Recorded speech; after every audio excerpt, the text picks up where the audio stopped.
여러분들 이커머스 다 팔렸는데 소비자가 한 명도 나는 누군지를 모른다는 게 삼성의 문제입니다. 접점이 없다는 내용입니다. 그러니까 삼성이 고민할 수밖에 없어요. 언제 삼성은 고객의 신원을 알 수 있느냐, 데이터를 AS 수리할 때밖에 데이터가 없습니다. 근데 가전은 3년이나 5년 지나서 고장납니다. TV 고장 안 납니다. 에어컨 세탁기 고장 안 납니다. 스마트폰 고장 잘 안 납니다. 그러니까 삼성은 데이터베이스가 하나도 없는 회사니까 가치가 있을 수가 없지요. 그래서 LG가 시작했고 SK가 시작했고 롯데가 시작을 했고, 그런데 저는 항상 운이 좋은 사람입니다. 위기 때마다. 제가 준비를 한 부분을 오늘 준비하면서 옛날 것을 한번 꺼집어내 봤어요. 제가 다시 여러분과 함께 우리나라 기업의 기둥에 한번 돼야 되겠다.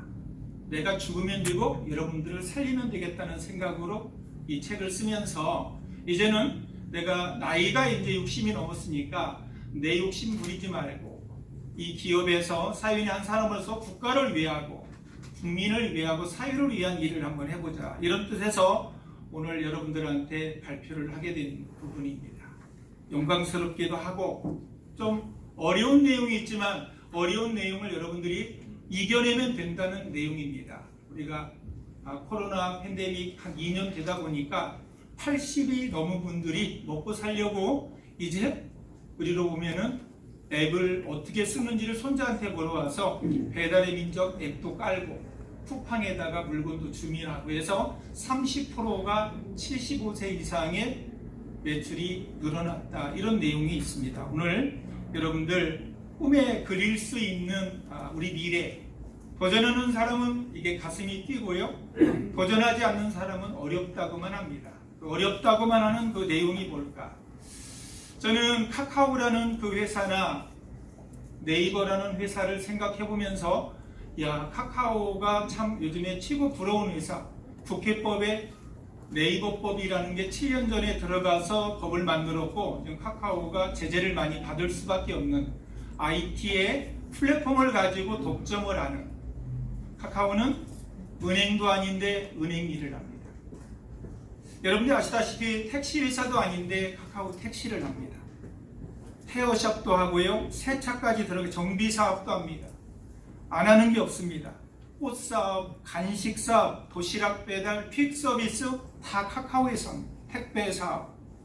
그러니까 자동차까지 금융까지 다 카카오가 하는 이유가 어디에 있을까를 생각해 보면 고객의 접점이 있다는 겁니다. 플랫폼과 데이터를 갖고 있다. 네이버를 가지고 잘 보면 포털 시장을 네이버가 장악하니까 방송국에 20개가 모여도 네이버의 10분의 1도 되지 않는 이유가 어디에 있을까? 네이버가 부동산을 다 잡을 수밖에 없다. 그게 어디에 증권을 잡고 음악계를 잡고 영화를 잡고, 이게 다 지금 네이버에서 하고 있는 겁니다. 라이브 커머스로 뭐든지 할 수 있는, 맛집도 네이버에서 다 찾을 수 있는 그 원동력이 어디에 있을까? 그럼 이 회사만 우리는 부러워할까? 이런 내용을 생각하면서 제가 책을 써봤습니다. 또 하나는 이제 나이가 들면서 외로울 건데, 외로움이 오고 나이가 들면서 그 사람들이 앞으로 미래에 어떻게 변할까를 생각해 보면, 그래서 제가 4부에다가 시니어 플랫폼에 대한 내용을 많이 써놨습니다. 사실은 그 책은 저만 쓴 건 아닙니다. 오늘 여기 사실은 정치적인 것만 아니면 여러 장관님들도 오시고 해서 자기 발표회도 하고 함께 썼기 때문에 그런 유명한 분들이 여기 다 오려고 했지만, 코로나 때문에 또 정치 이슈거리가 될까봐 한 분이라도 찍어서 올리면 정치 파동이 날까봐 일체 오지 않았지만, 상상해보면 그렇습니다. 여러분들 데이터를 모르면 데이터가 석유입니다. 데이터가 돈입니다. 그런데 누가 얼마나 모르느냐? 우리나라 가구 수가 얼마인지를 잘 모릅니다. 대통령도 몰랐다는 거잖아요. 우리나라 가구 수는 이 시간에 보면 2200가구 정도가 가구 수입니다. 그 중에 32%, 730만 명 정도가 혼자 사는 겁니다. 1인 가구를 준비하지 않으면 안 되는 시대가 됐는데 700만 가구 이상의 1인 가구를 우리는 시장에서 준비를 하지 않습니다. 또 시니어가 얼마가 됐느냐? 우리나라가 세계에서 초고령화로 1위입니다. 일본이 최고 1위였는데 한국이 일본을 따라갑니다. 노인에서 초고령화가 이렇게 많이 되고 있는데 우리는 준비하지 않는, 나라도 준비를 하지 않고 기업도 준비하지 않습니다. 그래서 이분들이 애국하는 마음으로 준비를 해서 함께 비즈니스를 하고 자기 국립대 총장의 은퇴 우리 받는 돈, 그런 돈을 퇴직금을 받아서 우리가 할게, 이렇게 우리가 모여서 오늘 정말 혼자 사는 사람들이 고기를 먹고 싶은데 고기 먹고 같이 갈 사람이 없대요. 자전거를 타고 같이 하이킹할 사람도 없고요. 집에 벌레나 전구 하나 끼워줄 사람이 없는, 청소도 혼자 할 수 없는 그런 사람들이 그렇게 많은데 간단한 인테리어부터 모든 부분에 돌봄이 필요한 겁니다. 여행도 함께 가져야 되는데 딸 아들은 함께 살지 않고, 또 오랜만에 1년에 몇 번밖에 오질 않고, 사위도 안 오고 며느리도 안 오는 이 시대에 우리는 앞으로 어떻게 변할까? 이런 변하는 부분에 사람들이 잘하는 건 뭐냐면, 과거에 오늘까지 하는 것은 사람들이 잘 알 수 있습니다. 왜? 지금 보고 있는 거니까.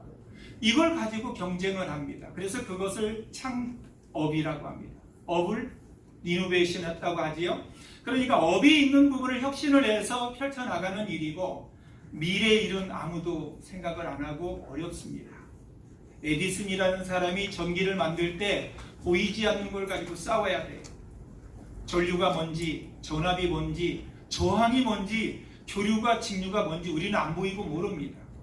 스티브 잡스가 그 아픈 몸을 이끌고 아이폰을 만들 때 어떻게 만들었느냐, 제2의 크리에이티브가 없으면 만들지 않았을 때에 제2의 전화라고 하는데, 옛날의 전화는 통화만 되면 됐는데 이제 모든 것이 스마트폰에, 아이폰에 다 들어가야 되는 세계적으로 혁명을 일으키는 스티브 잡스는 어떻게 했을까?